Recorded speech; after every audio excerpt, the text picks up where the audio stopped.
नमस्कार 4 PM में आप सभी का स्वागत है। इस वक्त उत्तर प्रदेश का सियासी पारा हाई है।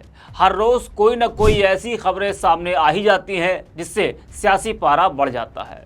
बता दें कि इस वक्त उत्तर प्रदेश बीजेपी में कुछ भी ठीक नहीं चल रहा, जिससे प्रदेश की सियासत गरमाई हुई है। डिप्टी सीएम और सीएम के बीच जंग जारी है, जिसको लेकर दिल्ली में लगातार बैठक हो रही है। वहीं इन सबके बीच सपा के एक नेता ने कुछ ऐसा दावा किया है जिससे प्रदेश की सियासत गर्मा गई है। जी हां, बता दें कि समाजवादी पार्टी के नेता आईपी सिंह ने एक्स पर पोस्ट करते हुए लिखा कि राजनीतिक हलकों में चर्चा है कि मनोज पांडे की भाजपा से जो डील हुई उन्हें उप मुख्यमंत्री बनाया जाएगा। ब्रजेश पाठक बसपा से भाजपा में 2017 में गए और मनोज पांडे ने 2024 में सपा से दगा करके शामिल हुए।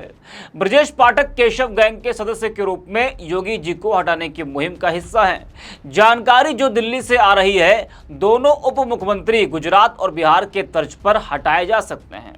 पाठक ने भाजपा के वरिष्ठ नेता डॉक्टर दिनेश शर्मा को निपटा कर कुर्सी हासिल की। अब मनोज पांडे इन्हें निपटाने जा रहे हैं। ये रस्साकशी बीजेपी को पाताल में ले जाएगी। तो आईपी सिंह ने ये एक बड़ा दावा किया है।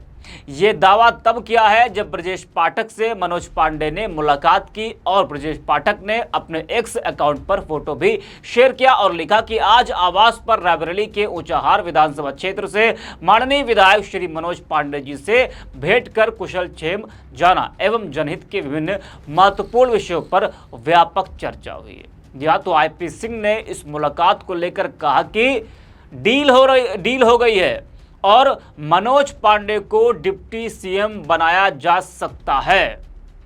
इस पोस्ट के बाद से और जिस तरीके से आईपी सिंह ने यह बड़ा दावा किया है, उनके बड़े दावे के बाद से यूपी का सियासी पारा और ज़्यादा बढ़ गया है। और ये पोस्ट, ये बयान उस दरमियान आया है जब उत्तर प्रदेश की सियासत में उठापटक मची हुई है। दोनों डिप्टी सीएम और योगी आदित्यनाथ के बीच में जो चल रहा है, जो लगातार खबरें आ रही हैं, उस बीच ये बड़ा दावा किया गया है जिससे और सियासी पारा बढ़ चुका है। बता दें कि इस वक्त यूपी बीजेपी में लगातार घमासान मचा है। हर रोज कोई न कोई ऐसी गतिविधियां हो रही हैं जिससे ये तो साफ है कि जंग खत्म होने के बजाय बढ़ती जा रही है, जिस पर विपक्ष भी मौके का फायदा उठा रहा है। बता दें कि डिप्टी सीएम केशव प्रसाद मौर्य और मुख्यमंत्री योगी आदित्यनाथ के बीच वर्चस्व की जंग लगातार जारी है।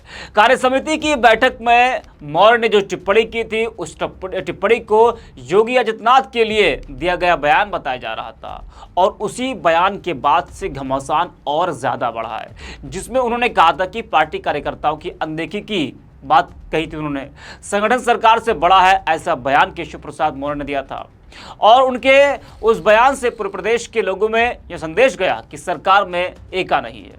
दोनों डिप्टी सीएम प्रदेश के मुख्यमंत्री में भरोसा नहीं कर रहे। इसका मतलब है कि ऊपर से इन दोनों पर किसी का हाथ है। जाहिर है कि इस तरह के संदेश से सरकार का एक बल कमजोर होता है, अधिकारियों और जनता का भरोसा भी कम होता है। इस बीच ब्रजेश पाठक को लेकर भी खबरें लगातार सामने आ रही है। ब्रजेश पाठक ने मुख्यमंत्री योगी आदित्यनाथ की बैठक से दूरी बना ली। बता दें कि लखनऊ से लेकर दिल्ली तक लगातार बैठकों का दौर जारी है।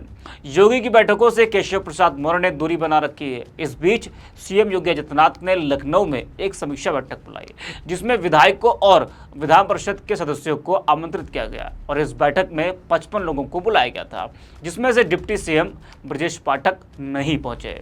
ब्रजेश पाठक के न पहुंचने से सियासी गलियारों में तरह तरह की चर्चाएं हो रही है। वहीं केशव प्रसाद मौर्य सहयोगी दलों को जोड़ने का लगातार काम कर रहे हैं। सहयोगी दलों से मुलाकात को लेकर भी तरह तरह की चर्चाएं हो रही हैं कि सहयोगी दल योगी आदित्यनाथ से नाराज चल रहे हैं और वो सभी केशव प्रसाद मौर्य के करीब हो रहे हैं। तो गुटबाजी भी लगातार साफ देखने को मिल रही है। वहीं विधायकों की नाराजगी की भी खबरें लगातार आ रही हैं। हाल ही में कई विधायकों ने अपनी ही सरकार पर कई आरोप लगाए थे। इन सब के बीच गाजियाबाद के लोनी से भारतीय जनता पार्टी के विधायक नंद किशोर गुर्जर की भी नाराजगी देखने को मिली है। उन्होंने अपनी सुरक्षा लौटाती है। इस बात की जानकारी खुद नंदकिशोर ने एक्स पर पोस्ट साझा कर दी है।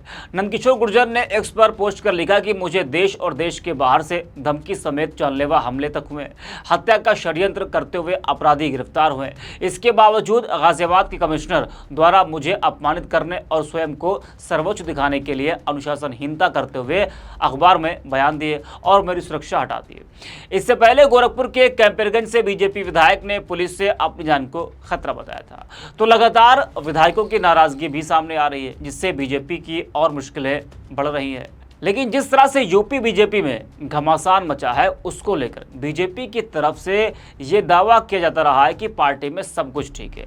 लेकिन इस दावे से इधर जमीनी सच एकदम अलग नजर आता है। पहले डिप्टी सीएम केशव प्रसाद मौर्य का संगठन की बैठक में संगठन को सरकार से बड़ा बताना, फिर सीएम योगी की समीक्षा बैठक में दोनों डिप्टी सीएम की गैर मौजूदगी पार्टी के अंदर खाने मची खींचतान की ओर इशारा कर रही है।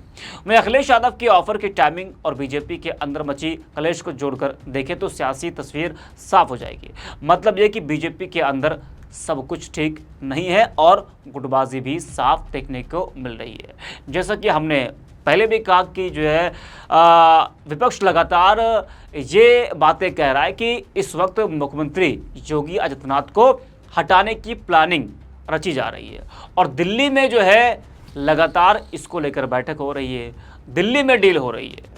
और कुछ लोग तो ये भी कह रहे हैं कि जो आरएसएस है वो सपोर्ट कर रहा है योगी आदित्यनाथ का और जो दिल्ली वाले हैं वो सपोर्ट कर रहे हैं केशव प्रसाद मौर्य का। तो ये जो जंग है, दो बड़े नेताओं के बीच में जंग ज्यादा हो रही है इस वक्त, केशव प्रसाद मौर्य और मुख्यमंत्री योगी आदित्यनाथ के बीच। वर्चस्व की जंग इन दोनों के बीच 2017 से चलती आ रही है, कोई नई बात नहीं है। तो इस वक्त उत्तर प्रदेश बीजेपी के हालात बिल्कुल भी ठीक नहीं है, लगातार घमासान मचा हुआ है। केशव प्रसाद मौर्य मुख्यमंत्री योगी आदित्यनाथ के बीच जो मनमुटाव चल रहा है, उस मनमुटाव को खत्म करने के लिए आरएसएस और दिल्ली में बैठे बीजेपी के बड़े नेता खत्म करने में लगे हैं। तभी तो आप देख रहे हैं कि लगातार लखनऊ में बैठकें हो रही हैं, दिल्ली में बैठकें हो रही हैं। आज दोनों डिप्टी सीएम और मुख्यमंत्री दिल्ली में हैं, वहाँ जो नीति आयोग की बैठक हो रही है, उस बैठक के बाद कहा जा रहा है कि जो है योगी आदित्यनाथ नरेंद्र मोदी से मिल सकते हैं, अमित शाह से मिल सकते हैं, जेपी नड्डा से मिल सकते हैं और तीनों को लेकर वहाँ पर बैठक हो सकती है। जो इस वक्त यूपी बीजेपी में घमासान मचा है, उसको लेकर भी बैठक होनी है।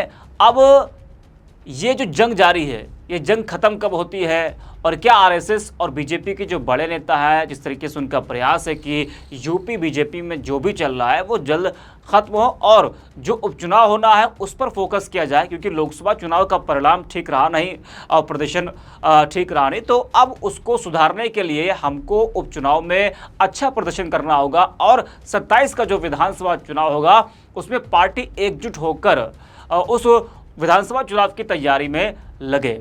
तो लगातार आरएसएस और बीजेपी के बड़े नेता प्रयासरत है कि वो लोग जो है यूपी बीजेपी में चल रहे घमासान को खत्म कर सकें।